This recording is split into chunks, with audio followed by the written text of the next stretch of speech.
Assalamualaikum warahmatullahi wabarakatuh. Ibu sekalian, sebelum nanti kita dengar paparan lebih jauh, terasa sekali dalam 4 bulan ini pemanfaatan teknologi digital dalam keseharian masyarakat itu meningkat luar biasa. Karena interaksinya tidak bisa dilakukan secara fisik langsung.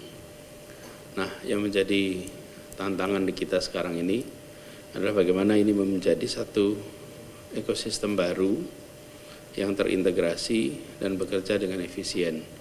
Kita saja di jajaran Pemprov DKI yang memanfaatkan teknologi itu luar biasa banyak.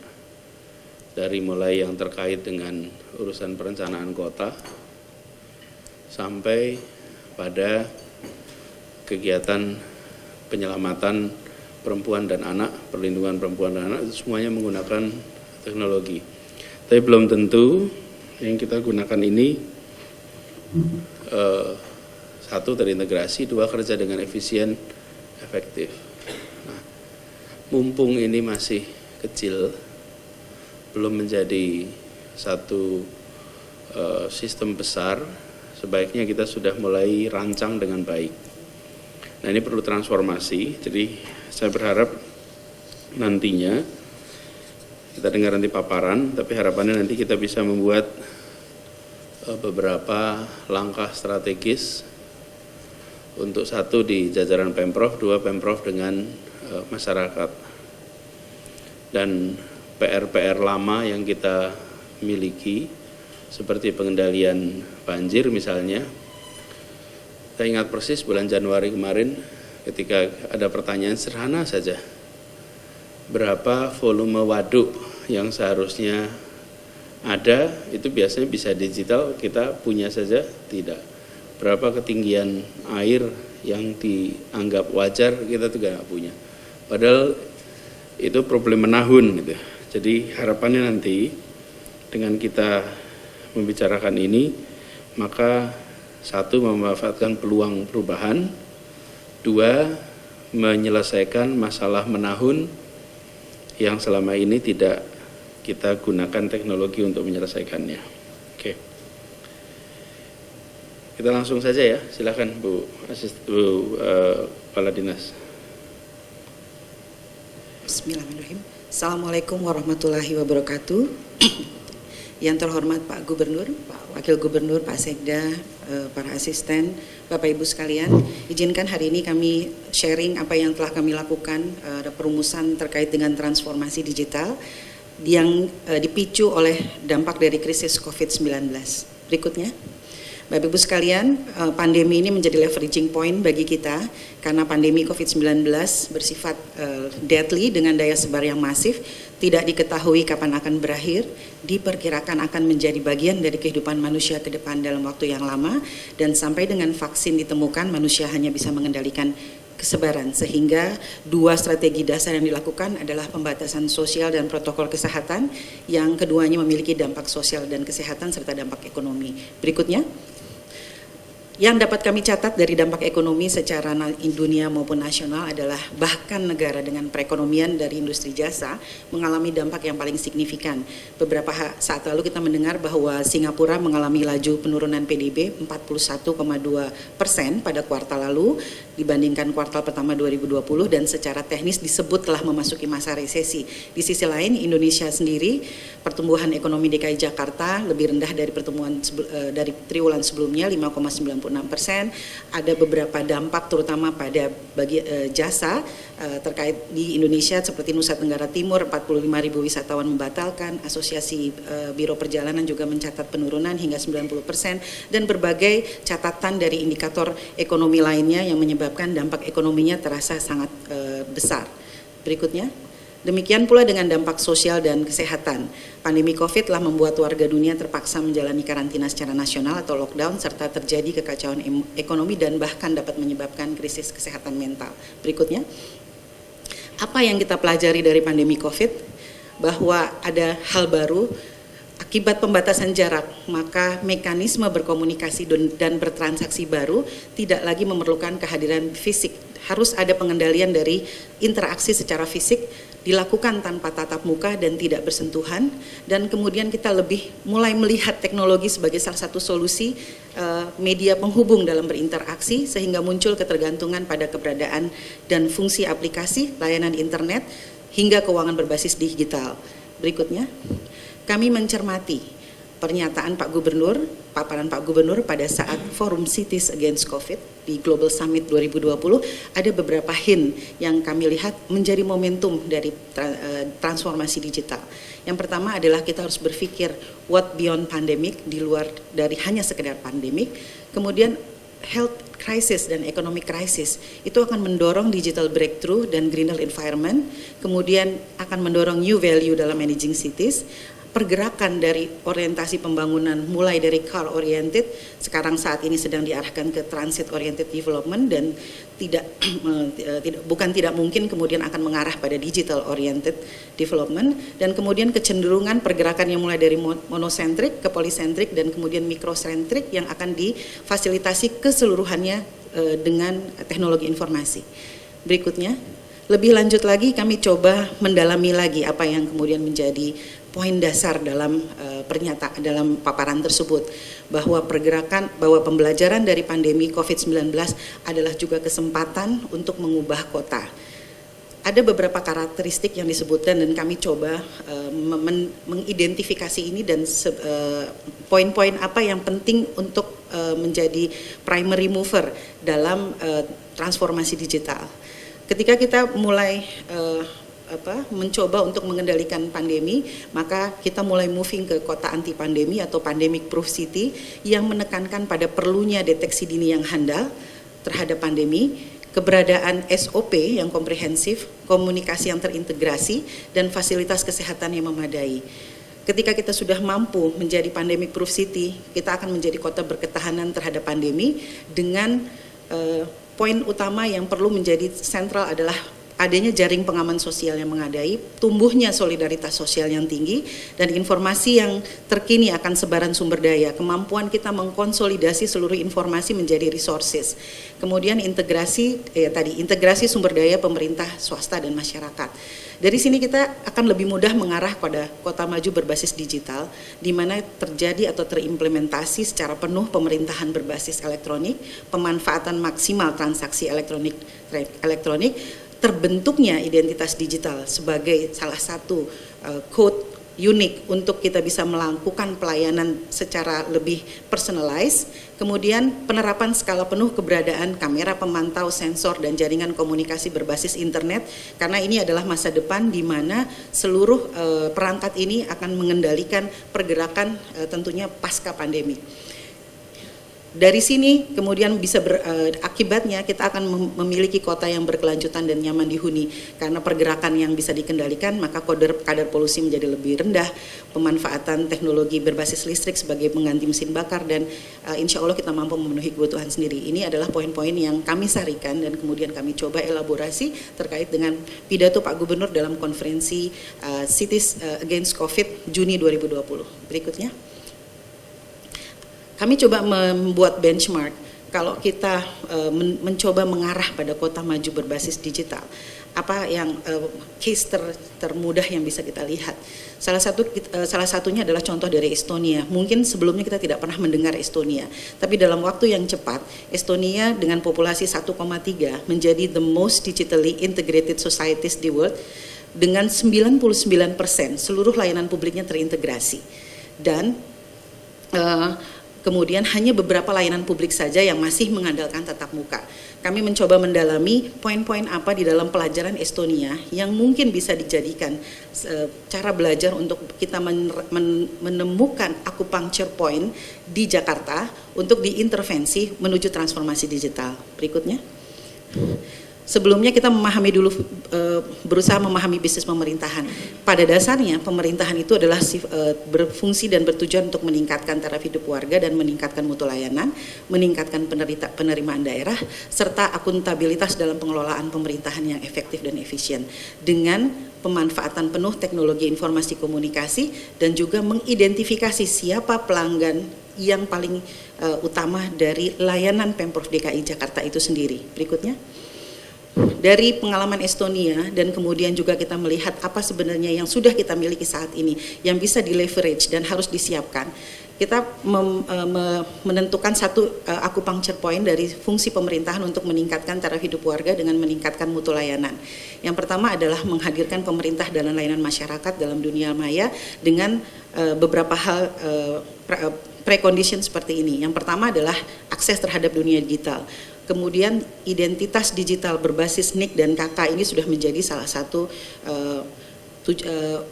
kondisi utama yang harus ada di antara dari real identity KTP dan kemudian sekarang yang ada adalah virtual identity ketika kita bertransaksi dengan menggunakan Gojek dan lain-lain, dan di tengah itu ada yang namanya virtual identity, digital identity yang dimiliki sebagai identitas digital masyarakat.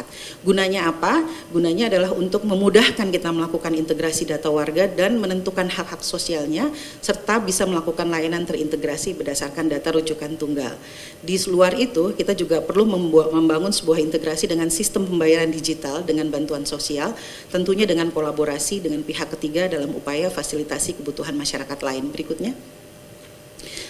Di sisi lain, dalam masa pandemi ini kita juga harus mampu menggali sumber penerimaan daerah baru berbasis digital. Kita harus lebih melihat akan data dan transaksi digital sebagai potensi penerimaan daerah, look beyond what konvensional, mengintensifkan kemampuan digital dari big data, artificial, machine learning, sehingga blockchain, kemudian penerapan pajak pada transaksi konvensional yang memanfaatkan digital dan potensi pemanfaatan data untuk keperluan sumber potensi penerimaan pajak baru. Berikutnya. Yang paling penting dan ini harus bisa dilakukan pada saat ini adalah akuntabilitas dalam pengelolaan pemerintahan. Dan kita harus menyadari bahwa pada dasarnya telah terjadi perubahan cara berinteraksi di dalam Pemprov DKI sendiri antara SKPD maupun antara ASN, dan saat ini adalah momentum untuk pemanfaatan penuh pemerintahan berbasis elektronik. Kemudian pemberian digital ID, kami tahun ini akan menerapkan seluruh Jakarta Go ID sebagai identitas email address dari seluruh ASN. Kemudian penerapan penuh alur kerja sebagai cara berkomunikasi dalam sistem, penerapan tanda tangan elektronik di Kominfo sendiri sudah kami lakukan, electronic signature, kemudian pemanfaatan sistem perencanaan dan pengelolaan sumber daya dan aset terintegrasi di dalam enterprises resource planning dan pengelolaan perubahan atau change management. Berikutnya. Dari tiga hal itu apa yang sebenarnya kita perlukan? Ada 6 hal utama dari teknologi informasi yang kita butuhkan. Yang pertama dari device, yaitu alat bantu dari yang menjangkau mulai dari kelurahan, kantor pemerintahan maupun daerah lainnya. Yang kedua adalah akses terhadap jaringan dari aspek network, service level agreement yang maksimum, akses internet gratis ke situs Pemprov, kemudian juga dari aspek security-nya, keamanan jaringan dan data. Saat ini inilah menjadi hal utama yang perlu kita provide, kemudian supporting sistemnya, kemudian fundingnya. Kita selalu melihat bahwa investasi di teknologi informasi sesuatu hal yang rada sulit, tetapi rasanya saat ini dengan dipicu oleh kondisi COVID ini, rasanya perlu mulai merumuskan investasi yang dapat dipenuhi lewat kolaborasi, sumbangan korporasi, subsidi, dan langkah pembiayaan inovatif lainnya. Yang terakhir adalah mengembangkan sebuah ekosistem mendukung. Berikutnya. Nah, tadi yang disampaikan oleh Pak Gubernur, perlu terjadi sebuah shifting dalam melihat dan membangun platform ekosistem. Saat ini barangkali Bapak Ibu mengenal Kominfo lebih banyak sebagai tukang tarik kabel atau sebagai pendukung, tetapi sesungguhnya kita harus melihat IT ini sebagai sarana untuk mewujudkan government as a service, sehingga currency utama yang ada adalah 2, data dan aplikasi. Dengan meletakkan ekosistem itu tersebut, maka saya kira seluruh layanan services yang pemerintah yang terjadi akan lebih mudah untuk bisa dikonsolidasikan. Data kita masih tersebar dari dari banyak SKPD, dari berbagai sumber data masyarakat, itu scatter tersebar, dan itu mesti harus dikonsolidasikan menjadi sebuah platform dengan sebuah identitas dasar, yaitu tadi digital ID yang akan memudahkan kita mendeliver layanan. Di atasnya ada ekosistem di luar kita, ada swasta, kemudian ada data-data yang diperoleh dari transaksi seperti Gojek, kemudian perbankan, kemudian dari sektor-sektor lainnya. Ini merupakan kekayaan yang harus dikonsolidasikan apabila kita melihatnya sebagai sebuah platform government as a service. Berikutnya, apa prasyarat dasar yang harus diperlukan? Yang pertama adalah regulasi. Pada saat ini kita sudah memiliki Pergub nomor 6 tentang pertukaran data elektronik. Dan ini harus diimplementasikan secara agresif untuk dapat mendukung progres integrasi data dan layanan karena adanya kewenangan terpusat untuk mengelola data hasil transaksi lintas OPD. Kemudian juga mengharuskan adanya integrasi layanan dalam satu aplikasi tunggal.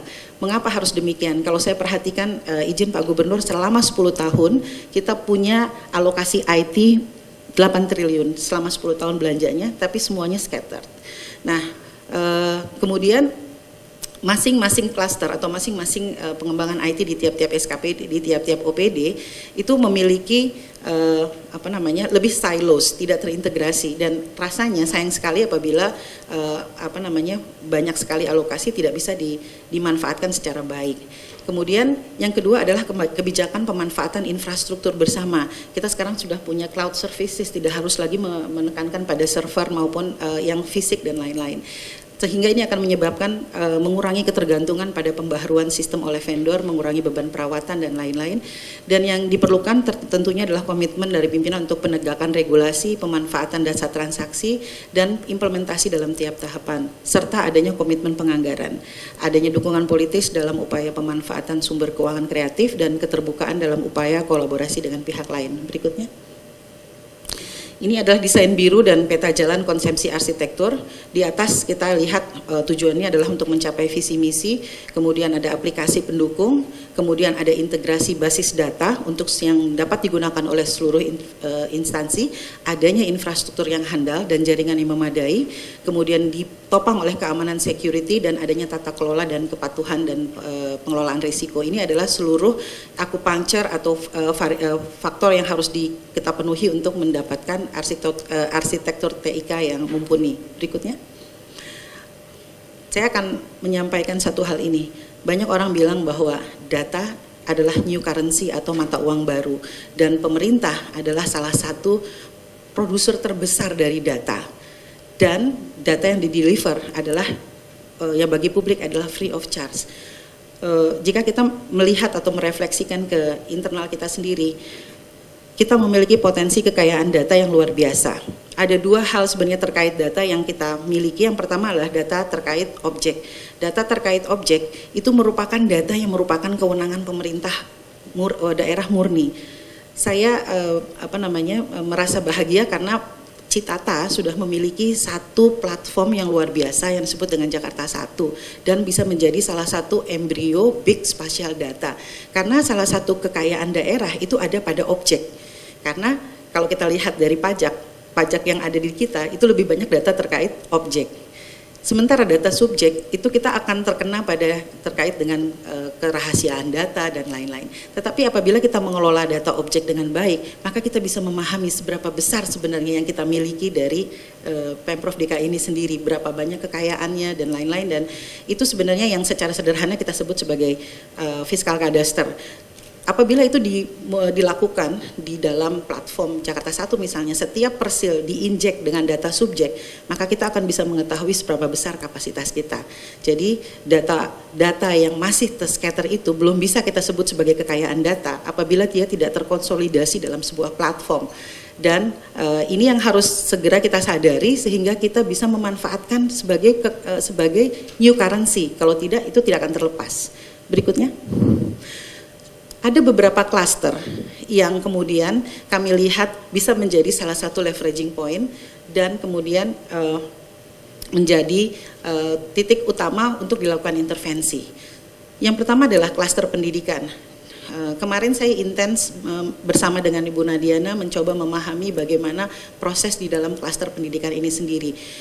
Kalau kita melihat itu sebagai ekosistem, maka kita melihat bahwa yang terlibat tidak hanya adalah sekolah negeri atau guru negeri ataupun murid, tetapi ada berbagai pemangku kepentingan dan juga yang saling beririsan, pengajar dan guru terkait dengan peserta didik, dan di dalamnya itu terhubung dan terkoneksi karena didorong oleh interaksi baru di mana kita harus menekankan pada pembelajaran jarak jauh. Dari situ kemudian kami mencoba mengidentifikasi hal-hal apa saja yang perlu di-provide karena adanya perubahan ini. Dari Dinas Pendidikan misalnya kita memerlukan adanya kepastian layanan jaringan, keamanan jaringan dan interaksi, serta sistem informasi dan pengelolaan data. Izin, kemarin kami sudah berkomunikasi juga dengan Dinas Pendidikan dan saat ini kami sedang mencoba memetakan dan juga dengan Telkom nantinya Pak. Jadi data dari jumlah usia sekolah, jumlah sekolah, kemudian jumlah domisili anak, itu kita overlay dalam satu peta, kemudian kita lihat mana yang dapat KJP sebagai konversi dari data pulsa, kemudian dikonversi dengan titik-titik di mana terdapat lokasi wifi gratis, mana yang menjadi blind spot, itu yang akan kita komunikasikan kepada Telkom dan kemudian pihak provider lainnya untuk mereka mulai kita inisiasi model KSBB Pak. Jadi mana-mana yang kosong itu kemudian kita lakukan. That's why saya menyebutkan bahwa peta Jakarta 1 itu luar biasa membantu kita untuk bisa memahami berapa banyak kekosongan infrastruktur yang belum kita tangani. Nah di sisi lain ini juga membuat pola pembelajaran jarak jauh ini juga didukung oleh perlunya pihak eksternal, terutama content creator, integrator sistem dan lain-lain yang perlu kita masukkan ke dalam sebuah ekosistem dalam klaster pendidikan. Berikutnya, nah dari memahami klaster pendidikan ini kita belajar harus mengelola perubahan, ada change management yang juga ternyata bisa diimplementasikan untuk area lain. Apa bagaimana ketiga ini kemudian dapat dicari benang merahnya? Yang pertama, pasti di setiap sektor ada perubahan interaksi. Dalam case pendidikan, ada peserta didik dan pengajar yang harus berubah interaksinya. Nah, perubahan interaksi ini juga akan membawa perubahan pada pengelolaan kinerja. Pengukuran kinerja yang selama ini dilakukan dengan kehadiran, mungkin akan harus digantikan dengan creativity dalam membuat konten dan lain-lain. Dan ini yang akan mendorong terjadinya perubahan kompetensi dasar. Tiga hal ini adalah yang mencirikan perubahan dalam setiap sektor, utamanya ada yang ada di dalam Pemprov sendiri. Ada perubahan interaksi, menyebabkan adanya perubahan pengelolaan kinerja, sehingga membutuhkan ada perubahan kompetensi dasar. Berikutnya, bagaimana dengan klaster ekonomi ekosistem kesehatan? Pemerintah provinsi itu mengelola mulai dari orang lahir, anak lahir, sampai dengan tua nantinya. Inilah yang menjadi tanggung jawab pemerintah daerah. Di sisi lain, di luar itu banyak stakeholder lain yang juga berada di dalam ekosistemnya, mulai dari apotek, dalam penyedia farmasi misalnya, ada dokter, badan penjamin kesehatan dan lain-lain yang lebih banyak lagi gambarannya. Dan kompleksitas hubungan di antara semuanya adalah akan lebih meningkat dalam situasi misalnya ada rehabilitasi darurat bencana alam atau pandemi, dan saat ini terutama pasca pandemi, data kesehatan adalah the new currency yang memastikan bahwa seluruh layanan masyarakat mulai dari lahir sampai dengan tua nantinya adalah merupakan kekayaan data dari Pemprov sendiri. Berikutnya, untuk layanan masyarakat, saat ini ada beberapa pelayanan transportasi, perizinan, bantuan sosial yang semuanya berjalan secara silo dan tidak bisa terintegrasi datanya sehingga berjalan secara mandiri. Yang diperlukan adalah satu integrasi data yang bisa mengcapture masing-masing dari layanan tersebut sehingga kita mudah untuk bisa mengembangkan dengan dukungan dari penyedia jasa lainnya. Ini adalah klaster layanan masyarakat. Berikutnya, bagaimana dengan klaster penerimaan daerah? Tentunya juga terjadi perubahan dalam transaksi, interaksi, dan juga bagaimana dia bekerja dan bagaimana kita meleverage itu dengan kebijakan maupun pengembangan sistem yang baik. Saya kira ini adalah beberapa pandangan kami terkait dengan beberapa alur proses, bisnis proses yang terjadi di tiap klaster. Berikutnya, kami mencoba juga mengilustrasikan bagaimana mengelevate misalnya unbankable into bankable melalui data. Saat ini kita memiliki subsidi bantuan keluarga sejahtera, kemudian ada anak, ada kakek nenek, kemudian semuanya itu masing-masing berjalan dengan sendiri, tidak terintegrasi dalam satu digital ID. Dan saat ini Kominfo telah memiliki master data management, tapi baru 3 juta. Baru 3 juta akun, sementara penduduk DKI ada 10 juta. Inilah yang kemudian kita coba dorong supaya kita bisa mencoba mengintegrasikan digital identity ini dengan lebih baik, karena ini yang akan menjadi dasar untuk pelayanan publik nantinya. Dan bagaimana di unbankable ini menjadi bankable adalah bagaimana sepanjang kita bisa mengidentifikasi dan mendorongnya kepada pihak-pihak baik bank maupun kredit penjamin usaha lainnya, sehingga semua dipastikan menerima atau terekspos terhadap jaminan. Berikutnya. Nah, di sisi lain kami memahami bahwa dalam situasi saat ini kita juga ada kendala dalam aspek pendanaan. Dapat saya sampaikan Pak bahwa meskipun tahun ini kita juga mengalami kesulitan, tetapi fokus penganggaran di APBD untuk IT memang lebih banyak akan difokuskan pada pemeliharaan dan jaminan untuk seluruh services itu bisa dibayarkan, sehingga tidak terjadi macet, sehingga seluruh seluruh APBD kita diarahkan untuk memastikan SLA bisa berjalan dengan baik. Tetapi di sisi lain kita juga berupaya untuk melakukan kerjasama pemerintah dan badan usaha, ini yang agak lebih lama. Kemudian ada beberapa kolaborasi dengan pihak ketiga, kemudian hibah atau pinjaman negara lain dalam kerangka kerjasama, ada grant dan potensi pendanaan lainnya. Things about financing untuk IT infrastructure sama seperti kita membeli handphone. Apabila kita membeli handphone dengan cash atau membeli dengan cicilan, maka pemanfaat yang dapat diberikan itu sudah sudah berakhir, tapi cicilan kita masih tetap, karena teknologi itu berkembang terus. Kalau kita membeli langsung direct, maka kita bisa mendapatkan manfaat secara utuh dengan financing yang langsung directly. Contoh, kita memiliki 7.000 CCTV, tetapi pemanfaatannya diperoleh hanya dari feed saja. Kita tidak punya kendali terhadap CCTV. Dan titik-titiknya belum tentu bisa seluruhnya memastikan kebutuhan kita. Karena itu juga merupakan hasil kolaborasi, titik-titiknya tergantung dari ketersediaan tiang dan juga bandwidth yang ada di pihak ketiga. Sementara kalau kita mengadakan sendiri sesuai dengan master plan yang disampaikan oleh PricewaterhouseCoopers, maka kita butuhkan sekitar tambahan 20 ribuan CCTV dengan nilai hampir dengan 800 miliar. Apabila itu dilakukan dengan skema APBD, maka itu tidak akan tercapai dalam waktu dekat dan kita tidak dapat mendapatkan manfaat secara maksimal. Di tiang CCTV itu sebenarnya bisa ditanam sensor untuk melakukan pengendalian udara, kemudian juga untuk tombol panic button dan lain-lain. Intinya adalah bahwa pengupayaan untuk pengguna atau penyediaan dana infrastruktur dari IT sendiri merupakan salah satu hal yang esensial untuk bisa memastikan manfaat atau benefit dari pengembangan IT itu bisa berlangsung dengan baik. Berikutnya. Ini adalah kesimpulannya bahwa pada dasarnya momentum pandemi COVID ini telah merubah cara berinteraksi dan merubah wajah kota, dan pemanfaatan maksimal teknologi informasi harus segera dilakukan. Dalam hal ini kita berupaya untuk mendapatkan output maksimal dengan pemanfaatan momentum saat ini. Pada dasarnya juga infrastruktur pendukung juga telah tersedia, dan namun perlu pengembangan lanjutan untuk mewujudkan integrasi data dan layanan.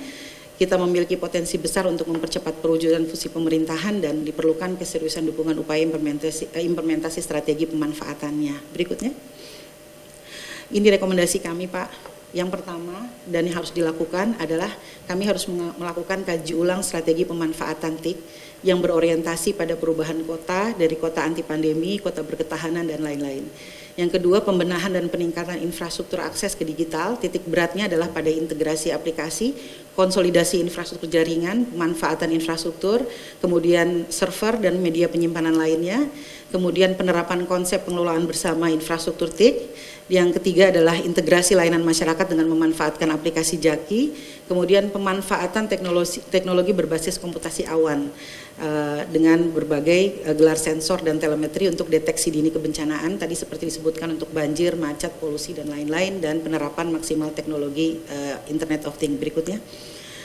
Meskipun dalam kondisi kami tidak memiliki dukungan APBD yang cukup, namun kami memiliki timeline pekerjaan sampai dengan akhir tahun yang kami harapkan bisa memanfaatkan momentum ini. Yang pertama, dalam 2 bulan ini kami akan melakukan assessment IT untuk seluruh sektor-sektor yang tadi telah disebutkan, baik terkait dengan aset infrastruktur, aplikasi, jaringan, dan sistem keamanan, karena di situ kita akan melihat apakah setiap klaster itu sudah memiliki aset infrastruktur yang baik, apakah datanya dimiliki oleh kita, apakah source code-nya dimiliki oleh kita atau vendor, dan bagaimana dengan sistem keamanannya. Outputnya adalah rekomendasi dari IT Management Assets, dan ini adalah perlu dukungan dari seluruh OPD. Berikutnya, satu hal yang mungkin butuh dukungan dari Bapeda, Pak, kami memperhatikan bahwa salah satu kekurangan kenapa kita memiliki dalam 10 tahun alokasi budget yang sangat tinggi namun lebih scattered adalah perlunya ada sebuah rakor perencanaan IT lintas OPD. Kami memahami bahwa yang terjadi adalah rakor per asisten di mana ada kegiatan-kegiatan IT dan kami hadir, tetapi di situ tidak terlihat bagaimana integrasi antar SKPD di situ, sehingga akhirnya kegiatan-kegiatan IT menjadi silos. Yang kami perlukan adalah ada sebuah seperti rakorbit, tetapi IT temanya, sehingga kita bisa memastikan bahwa pengembangannya itu sesuai dengan arah platform yang kita tujukan. Hasilnya adalah nantinya adalah dokumen rencana pengembangan IT. Ini bisa dilakukan, Pak, sekitar Agustus atau September setelah kami menyelesaikan asesmen IT. Berikutnya, untuk bisa mendapatkan atau menginjek pemahaman IT sebagai platform, IP sebagai ekosistem, kami juga membutuhkan dukungan dari BPSDM untuk membangun capacity building untuk transformasi digital di lingkungan OPD, terutama untuk eselon 3 dan eselon 4, terutama yang ada di pusdatinnya. Kami juga bekerja sama dengan Dirjen Aptika untuk bisa meleverage knowledge terkait dengan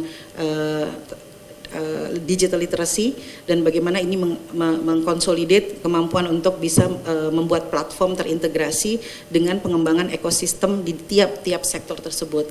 Berikutnya adalah kolaborasi dengan perusahaan konsultasi manajemen IT. Kami terinspirasi dengan apa yang dilakukan dengan Conferry. Saya rasa kalau kita punya kolaborasi Brandware dengan meminta dukungan dari misalnya KPMG, PricewaterhouseCoopers dan lain dalam bentuk man hour untuk membantu membuat semacam IT master plan tanpa kita harus mengandalkan APBD yang terkait dengan pengembangan master plan IT, maka ini akan menjadi salah satu pendorong utama. Saya tadi sudah bicara dengan Pak Beni, mungkin kita akan roadshow dan mencoba untuk melakukan KSBB Brandware untuk manajemen kepada beberapa konsultan manajemen handal yang mungkin bersedia untuk memberikan man hour maupun brandnya untuk pengembangan IT digital, juga sebagai salah satu resource atau narasumber untuk capacity building internal kita. Berikutnya yang dibutuhkan adalah saat ini kami sudah mendapat grant dan sudah berlangsung dari Jerman, dan ini yang menjadi salah satu lean on kami. Salah satu program yang akan berjalan adalah hackathon. Hackathon ini sudah lumayan peminatnya dan akan dilakukan dalam bulan depan. Kemudian kami juga menggain beberapa penggiat informasi sebagai salah satu jurinya. Namun yang lebih menarik adalah di dalam grant tersebut dan sudah tersedia alokasinya tahun ini adalah membangun innovation hub, Pak. Kami sedang mencari kira-kira ada gedung atau aset Pemda yang kami bisa manfaatkan untuk menjadi innovation hub karena alokasinya sudah ada untuk membuat interiornya. Kami membayangkan bahwa innovation hub ini akan menjadi salah satu wajah frontliner untuk menjadi agent of innovation, menjadi AR-nya. Di dalamnya bisa meliputi satu Jakarta Smart City, kedua Jakarta JDCN, Jakarta Development Collaboration Network. Yang ketiga, ada Plus Jakarta. Yang keempat ada innovation UPT inovasi di Bapeda. Yang keempat ada Public Policy Center di BPSDM. Kedua itu apa bisa diintegrasikan akan menjadi sebuah frontliner dari wajah baru, agent of collaboration. Dan mau nggak mau butuh space untuk memperlihatkan wajah baru yang lebih agile terkait dengan kolaborasi dan inovasi. Jadi sebetulnya kami membutuhkan dukungan dari BPAD dan Biro PKLH untuk tersedianya tempat, dan ini sangat mungkin dilakukan saat ini sehingga seluruh upaya kolaborasi itu bisa dilakukan dengan jelas siapa agennya. Yang terakhir kami membaca ada skema pendanaan juga dengan pinjaman Pak. Kami ingin sekali mohon diberikan kesempatan untuk bisa diberikan assessment. Salah satunya untuk menjadikan infrastruktur IT sebagai salah satu proyek di sini. Salah satu yang juga ingin kita suggest dari Brainware tadi perjanjian itu adalah menyusun kira-kira bisa nggak itu dilakukan. Nah ini adalah yang menurut saya apa yang saya sampaikan mungkin di depan awal terlihat sangat utopis, tapi saya yakin bahwa dengan waktu beberapa bulan ke depan apabila hal-hal ini sudah didukung, ini akan memberikan sebuah activity atau sebuah gerakan awal untuk bisa mewujudkan apa yang tadi yang saya sampaikan di awal. Ini simple, tidak membebani APBD, hanya butuh dukungan dan juga support dari Bapak Ibu sekalian untuk mau open mind, open heart dan open will untuk membantu kami dalam transformasi digital. Demikian Pak yang dapat kami sampaikan. Assalamualaikum warahmatullahi wabarakatuh.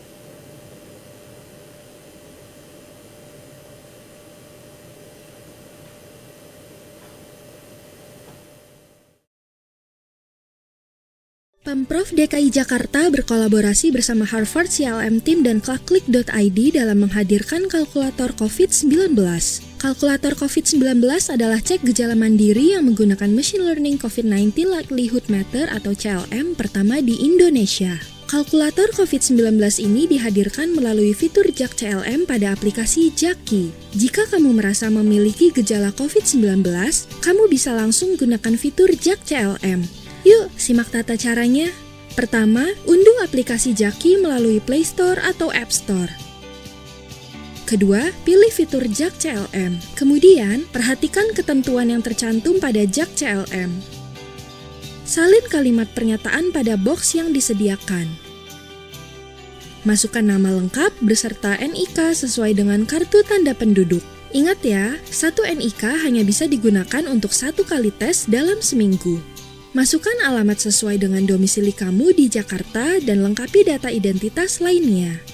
Masukkan juga nomor telepon dan email yang aktif. Isi semua pertanyaan secara benar dan jujur, mulai dari informasi klinis, kondisi kesehatan, riwayat kontak, dan riwayat bepergian. Setelah selesai, kamu bisa cek kembali informasi pada rangkuman jawaban. Jika sudah sesuai, centang pernyataan persetujuan lalu klik tombol lihat hasil tes. Kamu akan mengetahui hasil pemeriksaan kamu sesuai kategori yang ada, yaitu orang tanpa gejala atau OTG, orang dalam pemantauan atau ODP, dan pasien dalam pengawasan atau PDP.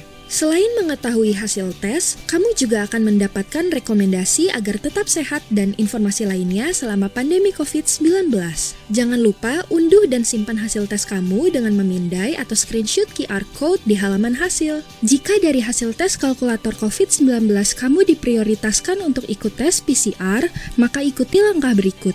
Pertama, unduh hasil tes kalkulator COVID-19 atau simpan QR Code-nya. Kedua, konfirmasi kehadiran untuk tes PCR dengan menghubungi nomor telepon puskesmas yang diberikan. Ketiga, datang ke puskesmas yang telah ditentukan dengan membawa kartu identitas dan hasil tes kalkulator COVID-19 kamu. Yuk, cek mandiri gejala COVID-19 melalui JAK CLM di Jaki.